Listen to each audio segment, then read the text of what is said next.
इसीलिए हम सभी लोग जो अपने मुक्तिदाता महापुरुष के सामने खड़े हुए और हम लोगों ने याचना किया और अपने किए हुए अपराध को, अपनी गलतियों को क्षमा करने का भी याचना किया है। उसके बाद हम लोग नमो तस्स भगवतो अरहतो सम्मा संबुद्धस्स, हमने बुद्ध का स्मरण किया है। सोने दीजिए, सीधा बैठो, पलथी लगा कर बैठो। हम लोगों ने बुद्ध को स्मरण किया है। आप सभी लोगों को मालूम है इस धरती पर हम सभी लोग एक मां से जन्म लिए। इस धरती पर मां शब्द सिर्फ एक के लिए बना है। नानी की सगी बेटी जो मां के पहले या बाद में पैदा होती है, हम उसको मां नहीं बोलते हैं, मां मौसी बोलते हैं। तो जब नानी की सगी बेटी, मां की सगी बहन जब मां नहीं हो सकती है तो हम मां पता नहीं किसको किसको बोलते हैं, कभी आगी को, पानी को। और हमारे घरों में एक बीमारी होती है चैत के महीना में, निकसारी, उसको भी हम मां बोलते हैं। मां शब्द प्रसादी नहीं है, मां सिर्फ एक के लिए बना है। जैसे मर्द शब्द पति प्रसादी नहीं है, पति शब्द एक आदमी के लिए बना है। पत्नी शब्द प्रसादी नहीं है, वो एक आदमी के लिए बना है। तो हम लोग कहते हैं कि बुद्ध नमो तस्स भगवतो अरहतो सम्मा संबुद्धस्स, मैं उन अरहत सम्यक संबुद्ध को याद करता हूं जिनके पास प्रज्ञा है, शील है, करुणा है। वो मेरे प्रथम और अंतिम शास्ता है, मार्गदाता है।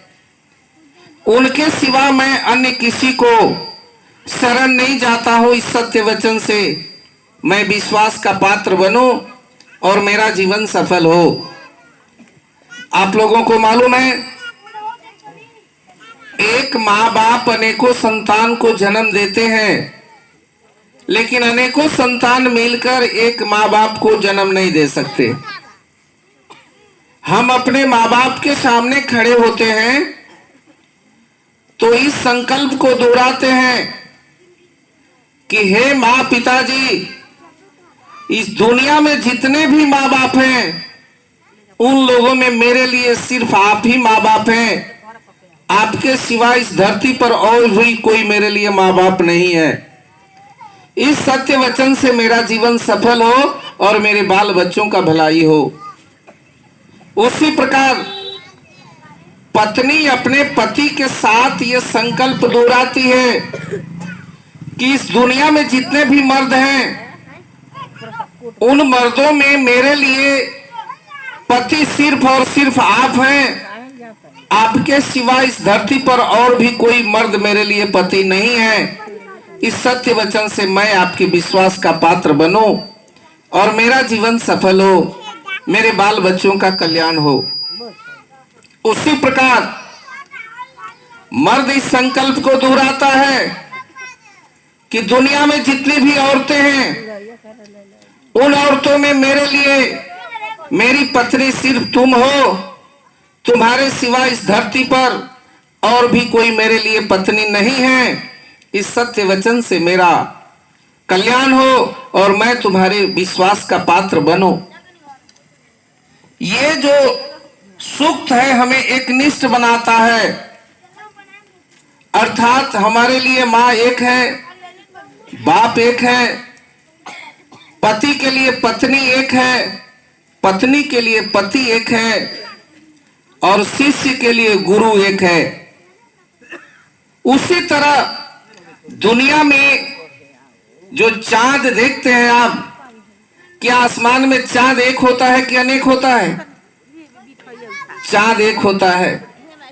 उसी तरह बाप एक होता है, माँ एक होती है।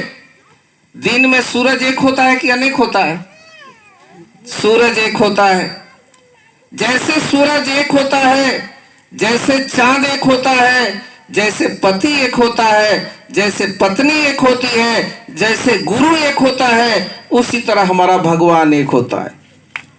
उसी तरह हमारा भगवान एक होता है, और जो एक भगवान को मानता है वो एक बाप को मानता है, एक पति पत्नी को मानता है। ये हमें एकनिष्ठ बनाता है। एक पर ईमान लाना ईमानदार कहलाता है, और एक से अनेक को पर ईमान दौड़ाना वो बेईमान कहलाता है। आप लोगों को मैं एक दृष्टांत बताऊं। जब हम वोट